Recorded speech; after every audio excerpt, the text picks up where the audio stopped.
Hello friends. आज का जो टॉपिक है वो है स्क्यूनेस। स्क्यूनेस क्या होता है? स्क्यूनेस बेसिकली शो करता है किसी भी कर्व के नॉन सिमेट्रिकल बिहेवियर को। अब आप कहेंगे सिमेट्रिकल बिहेवियर क्या होता है कर्व का? अगर कर्व हमारा इस टाइप से है तो अगर आपके वर्टिकल एक्सिस के LHS साइड और RHS साइड सेम कर्व बनता है तो हम इसको कहते हैं सिमेट्रिकल। ठीक है। अब आप कहेंगे कि मैम इसको हम ऐसे भी तो ले सकते हैं कि एक्स एक्सिस के रिस्पेक्ट में सिमेट्रिकल।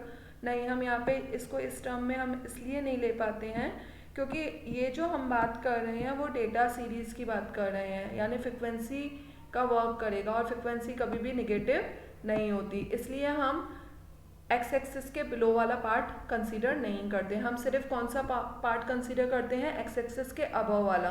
तो जब हम एक्स एक्सिस के अबव वाला पार्ट कंसीडर कर रहे हैं तो सिर्फ सिमेट्री हम किस एक्सिस के रिस्पेक्ट में देखेंगे? वाई एक्सिस के रिस्पेक्ट में देखेंगे। तो स्क्यूनेस उल्टा होता है। स्क्यूनेस किसी भी कर्व के नॉन सिमेट्रिकल बिहेवियर को दिखाता है। ठीक है। सिमेट्रिकल बिहेवियर क्या है? वाई एक्सिस के रिस्पेक्ट में दोनों कर्व सेम होना, ये सिमेट्रिकल बिहेवियर है। स्क्यूनेस वो शो करता है कि कर्व के दोनों साइड, वाई एक्सिस के दोनों साइड आपका कर्व सिमेट्रिकल नहीं है। और अगर आपका कर्व सिमेट्रिकल है इट मीन्स स्क्यूनेस की वैल्यू 0 होगी। तो स्क्यूनेस का जो डेफिनेशन है वो शो करता है नॉन सिमेट्रिकल बिहेवियर को।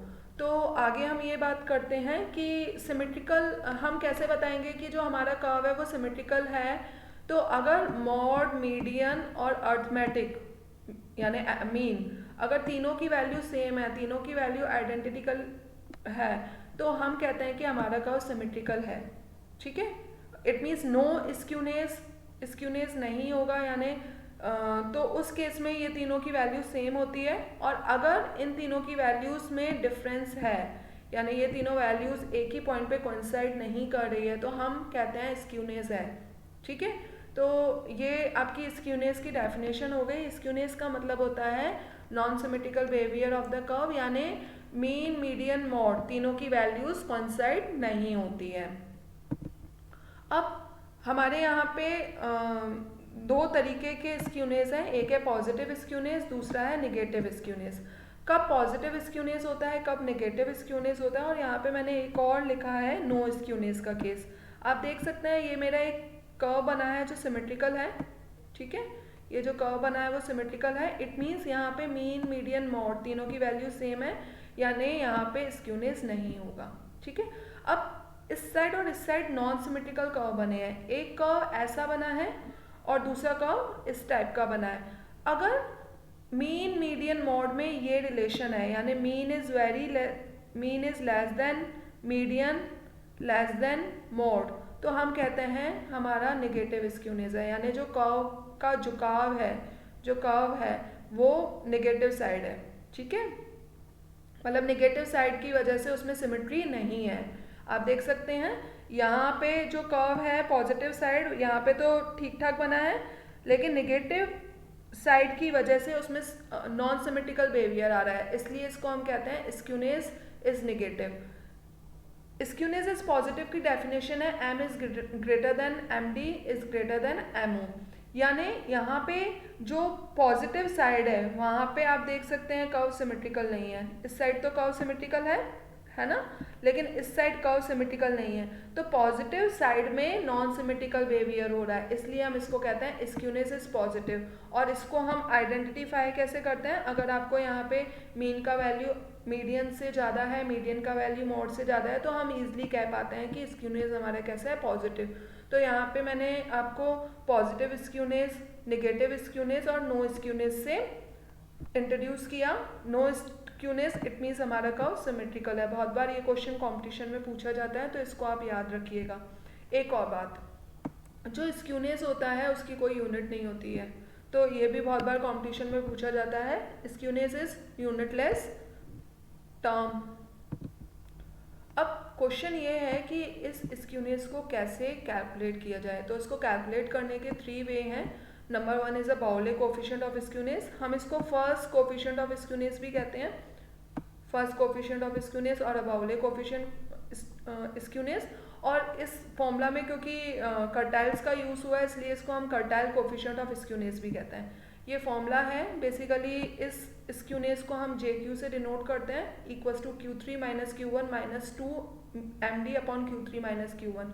अब आप लोगों को यहाँ पे Q1 Q3 MD का मतलब पता होना चाहिए। बेसिकली मैंने आप लोगों को पार्टीशन पढ़ाया है पहले वीडियो में, तो आप वहाँ पे देखिएगा कि कैसे Q1 Q3 MD हम फाइंड करते हैं। Q1 का मतलब होता है लोअर कर्टाइल, Q3 का मतलब होता है अपर कर्टाइल और MD का मतलब होता है मीडियन। तो कैसे हम लोग इन टर्म्स को फाइंड करते हैं वो आप मेरे पहले की वीडियोस में देख सकते हैं। ये फॉर्मूला याद रखिएगा। आपको क्वेश्चन कैसे आएगा, find the skewness by Bowley's theorem और a quartile coefficient of skewness. ठीक है, एक और बात का ध्यान रखना, इसकी जो वैल्यू है वो हमेशा -1 एंड +1 के बीच में होती है, यानी इसका जो रेंज है वो -1 एंड +1 है। सेकेंड कोफिशिएंट ऑफ स्क्यूनेस, इसको हम कल्पिएशन कोफिशिएंट ऑफ स्क्यूनेस भी कहते हैं और इसको हम डिनोट करते हैं SK से, और फॉर्मूला होता है M minus MO upon sigma equals to 3M minus MD upon sigma. ये रिलेशन से ही है, मैंने आपको पहले की वीडियोस में बताया है कि मेन मीडियन मॉड में ये रिलेशन होता है, तो M माइनस MO के प्लेस पे हम ये भी लिख सकते हैं। इसमें टर्म्स का मतलब क्या है, M का मतलब है मीन, MO का मतलब है मॉड, सिग्मा का मतलब है स्टैंडर्ड डेविएशन। तो अगर आपको mean mod standard deviation find करना नहीं आता है तो इसके पहले की वीडियोस देखिए और कैसे हम मीन मीडियन मॉड और स्टैंडर्ड डेविएशन फाइंड करते हैं वो सीख लीजिए। थर्ड है आपका, एक और बात, जो कल्पिएशन है उसकी जो रेंज है वो -3 to 3 है।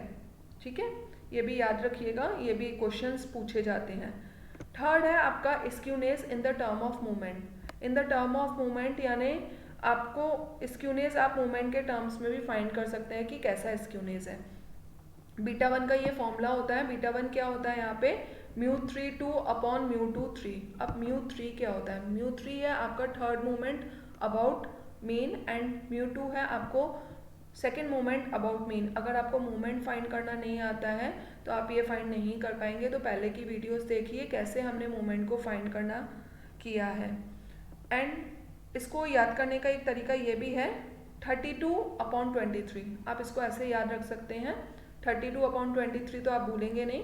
एंड γ1 इक्वल्स टू होता है plus minus square root of β1।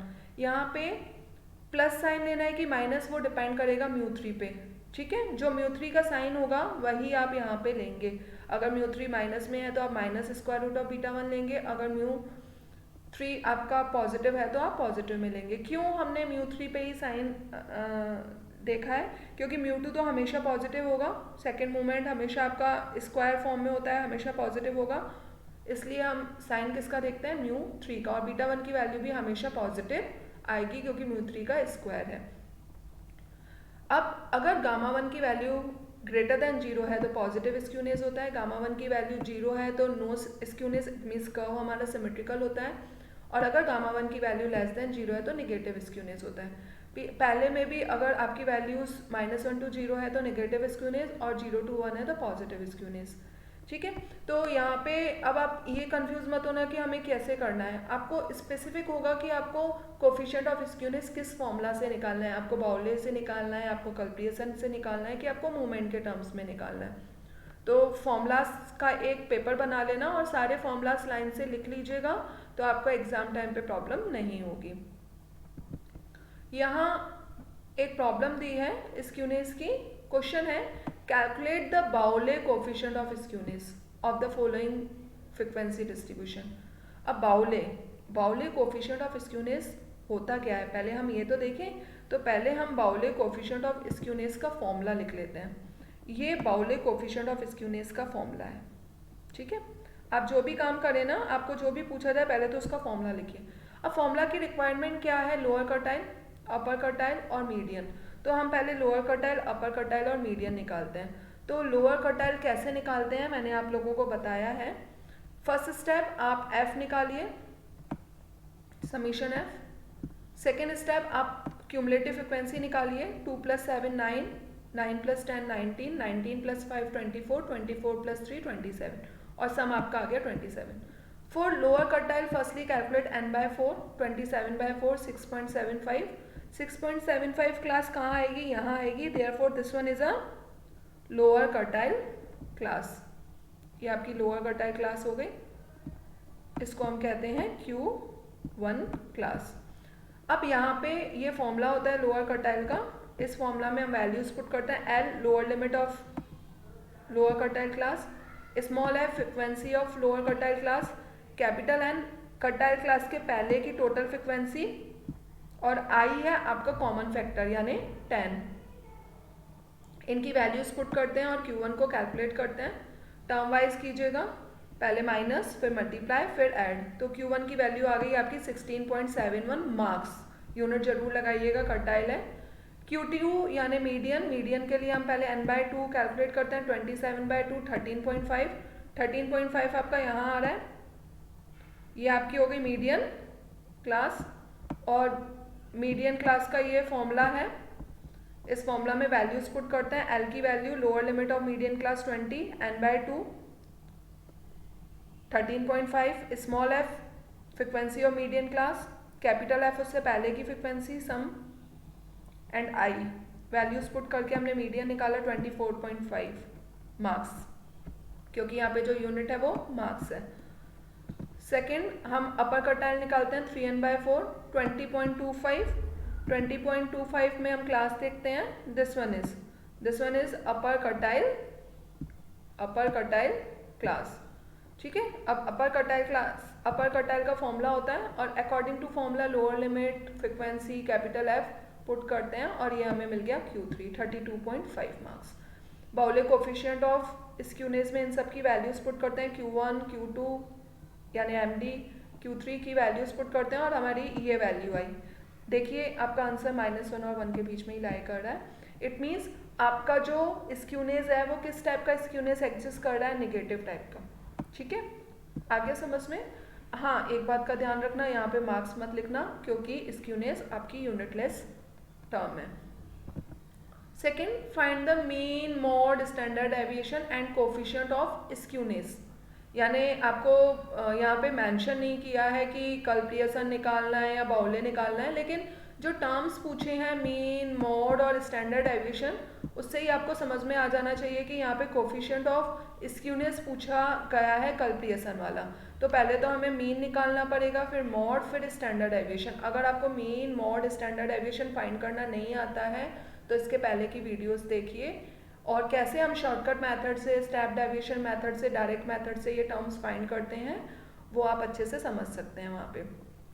Years अंडर्स दिया है 10, 20, 30, 40, तो पहले तो आप इसको क्लास इंटरवल के फॉर्म में अरेंज कीजिए, 0 to 10, 10 to 20। अब नंबर ऑफ पर्सन चेंज हो जाएंगे, अंडर 10 में 15, अंडर 20 में 32 है, तो 10 to 20 में कितने होंगे, 32 - 15 यानी 17। अंडर 30 में आपके 51 है, तो 20 to 30 के बीच में होंगे 51 - 32। अंडर 40 आपके 78 हैं, तो 30 to 40 में कितने होंगे, 78 - 51। अंडर 50 आपके 97 है, तो 40 to 50 में आपके कितने होंगे, 97 - 78। अंडर 60 आपके 109 है, तो 50 to 60 में होंगे आपके 109 - 97। ये हो गया। अब फॉर्मूला बनाते हैं। ये आपका मीन का शॉर्टकट मेथड, स्टेप डेविएशन का फॉर्मूला लिया है, क्योंकि डेटा का साइज बहुत लार्ज है और वो एक पर्टिकुलर नंबर से भी डिवाइड हो रहे हैं, इसलिए मैंने स्टेप डेविएशन मेथड यूज़ की है। ये मीन का फॉर्मूला लिखा है, ये स्टैंडर्ड डेविएशन का फॉर्मूला लिखा है। तो पहले हम मीन निकालते हैं, एक्समिड निकालते हैं। एक्समिड में से हमने एक नंबर अज्यूम किया, ए हमने लिया 35, तो ये हमारा 35 हो गया। डेटा को डेविएट किया, 5 - 35, 15 - 35, 25 - 35, 35 - 35, 45 - 35, 55 - 35, हमको जाई मिल गया। ये एक कॉमन नंबर से डिवाइड हो रहे हैं, that's Y divided by 10, -3 - 2 - 1 0 1 2। Then after हमने इसका स्क्वायर किया, क्योंकि स्टैंडर्ड डेविएशन के फॉर्मूला की रिक्वायरमेंट है, u स्क्वायर।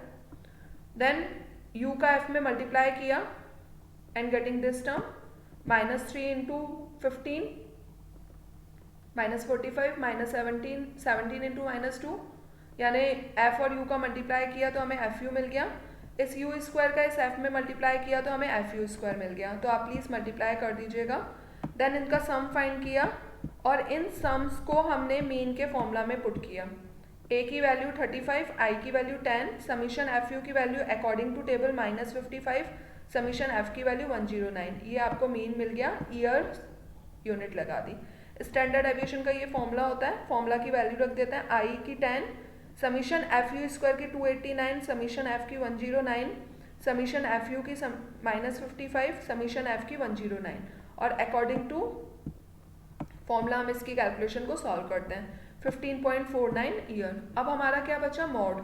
मॉड क्या होता है, हाईएस्ट फ्रिक्वेंसी वाली क्लास। तो हाईएस्ट फ्रिक्वेंसी वाली क्लास है ये, तो ये आपका हो गया मॉडल क्लास। और ये मॉड का फॉर्मूला होता है, टर्म्स आपको पता ही है, एल आपकी लोअर लिमिट है मॉडल क्लास की, एफ क्लास की फ्रिक्वेंसी है स्मॉल एफ, एफ -1 उसके पहले की फ्रिक्वेंसी, एफ +1 उसके बाद की फ्रिक्वेंसी। अब इस में वैल्यूज पुट कर देते हैं और इसको सॉल्व करते हैं, तो मॉड की वैल्यू आ गई 35 ईयर्स। कोफिशिएंट ऑफ स्क्यूनेस का फॉर्मूला होता है m - MO/सिग्मा। m की वैल्यू पुट करते हैं, MO की वैल्यू पुट करते हैं, एंड सिग्मा की वैल्यू पुट कर देते हैं, -0.32। यानी आपका जो स्क्यूनेस है वो नेगेटिव स्क्यूनेस एक्सिस्ट कर रहा है। थर्ड क्वेश्चन है, आपको मोमेंट के टर्म्स में स्क्यूनेस निकालना है। In to frequency distribution the second moment about mean is 36, 49, ये आपको दिए हैं। एक और दिया है सेट, आपको थर्ड मोमेंट अबाउट मीन दिया है 43.2 और 85.75। यानी एक सेट में आपको सेकेंड मोमेंट दिया है 36 और थर्ड मोमेंट दिया है 43.2। सेकेंड फ्रिक्वेंसी डिस्ट्रीब्यूशन में आपको μ2 दिया है 49 और μ3 दिया है 85.75। आपको ये दो फ्रिक्वेंसी डिस्ट्रीब्यूशन दिए हैं। आपको इन दोनों फ्रिक्वेंसी डिस्ट्रीब्यूशन को कंपेयर करना है, तो हम जानते हैं β1 का ये फॉर्मूला होता है 32/23। इस फॉर्मूलास में वैल्यू पुट करते हैं। यहाँ पे μ3 का साइन प्लस है, इसलिए मैंने फॉर्मूला में प्लस रखा है, और γ1 कैलकुलेट किया, γ1 की वैल्यू आ गई 0.20। ठीक है, आप कैलकुलेशन कर लीजिएगा कैलकुलेटर से। देन आफ्टर यहाँ पे सेकेंड के लिए भी मैंने ये टर्म्स निकाले, β1 32/23 एंड वैल्यूज को पुट किया है, and γ1 equal to square root of β1 plus sign इसलिए लिया क्योंकि μ3 पॉजिटिव है, और γ1 की वैल्यू, यानी फर्स्ट एंड सेकंड दोनों ही डिस्ट्रीब्यूशन में पॉजिटिव स्क्यूनेस है, लेकिन पॉजिटिव स्क्यूनेस ज़्यादा किस में है, सेकंड वाले में, क्योंकि इसकी वैल्यू 0.25 है और इसकी वैल्यू 0.20 है। तो distribution second is more skewed than distribution 1। तो आपने इन वीडियोस में ये देखा कि स्क्यूनेस क्या होता है, पॉजिटिव स्क्यूनेस क्या होता है, नेगेटिव स्क्यूनेस क्या होता है। स्क्यूनेस के 3 टाइप के वैरायटी देखी, बाउले से, कल्प्रियसन से और मूवमेंट के टर्म्स में, और उनका एक एक प्रॉब्लम सीखा। अगर आपको मेरा वीडियो पसंद आए तो प्लीज़ इस वीडियो को अपने फ्रेंड्स के साथ शेयर कीजिए और मेरे चैनल को सब्सक्राइब कीजिए। Thank you.